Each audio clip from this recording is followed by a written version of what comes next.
All right, let's dive in. Today, we're going beyond that surface-level idea of simple happiness. We're going to explore a much deeper, more sustainable state of well-being, and it's something you can actually build in your own life. We're talking about joy. You know, this quote really nails it. True joy isn't just about a quick, passing moment of pleasure. It's a really deep and lasting state of contentment. And the best part is, we can actually learn how to nurture it on purpose. So, it's super important to get the difference here. On one hand, you've got fleeting happiness, those temporary bursts of pleasure. But on the other side, there's sustained joy, which is this deep, lasting state of well-being. And really understanding that difference? That's the absolute first step. So, to really get started, let's build a whole new, much more powerful definition of what joy actually is. Let's break down how it really shows up in our lives.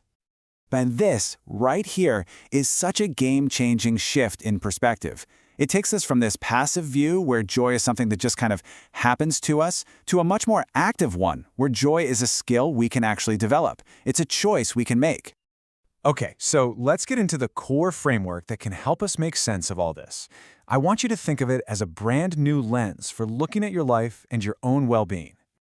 And this powerful framework, it's built on 5 distinct but totally interconnected dimensions.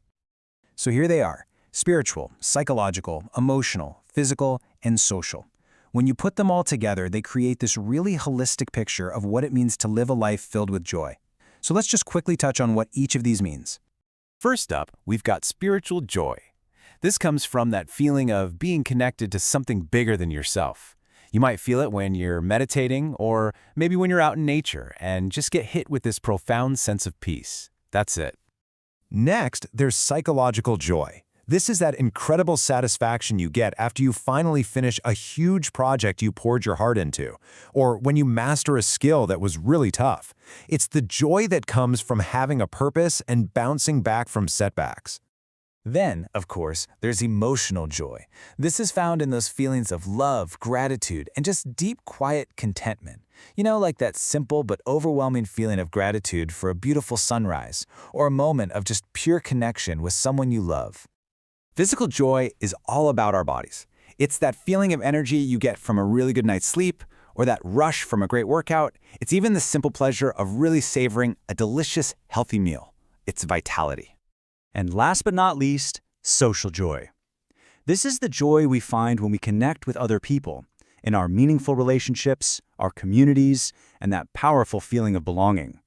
I mean, is there anything better than sharing a deep belly laugh with your closest friends? I don't think so. Okay, so we've got this great framework, but how do we actually put it into practice? Let's talk about the how. I'm going to share some fantastic, really practical tools you can start using pretty much immediately. So here's a look at your toolkit, and honestly, each one of these is a total powerhouse. Setting boundaries, that's how you protect your time and energy for what really matters. Reframing negative thoughts, that lets you shift your entire perspective. Seeking support is a powerful reminder that you're not alone. And practicing forgiveness, this is so key. It's not about letting someone else off the hook, it's about freeing yourself from resentment. Finally, focusing on the present, that's all about getting out of your head so you can just be here, right now. Every single one is a way to actively build joy. All right, let's just grab one of these and see how it works in the real world. We're going to do a quick deep dive into this really powerful technique called reframing negative thoughts. It's a pretty simple 4-step process. First, you just identify that negative thought, like, I always mess things up. Step 2, you question it. Is that really true? Always? Then, third, you find a new, more constructive way to look at it. And finally, you reinforce that new thought. So you change it to something like, look, everyone makes mistakes, and this is just an opportunity for me to learn. See the difference? So, we've explored the dimensions, and we've looked at the tools. Now let's tie it all together and talk about the real, tangible impact that actively cultivating joy can have on your life. Why does all this matter? Well, when you actually work on these dimensions, the benefits are just profound.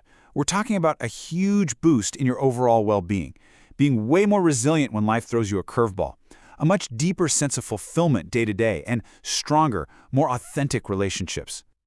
So if there's one crucial thing to take away from all this, it's that joy is so much more than just a passing feeling. It's an intentional practice. It's a skill you can build. And really, it's a way of living that can completely transform your entire experience of life. And that really brings us to our final thought. Looking back at that toolkit we talked about, the big question for you is this: which one of those techniques are you going to try first to start intentionally bringing more joy into your own life?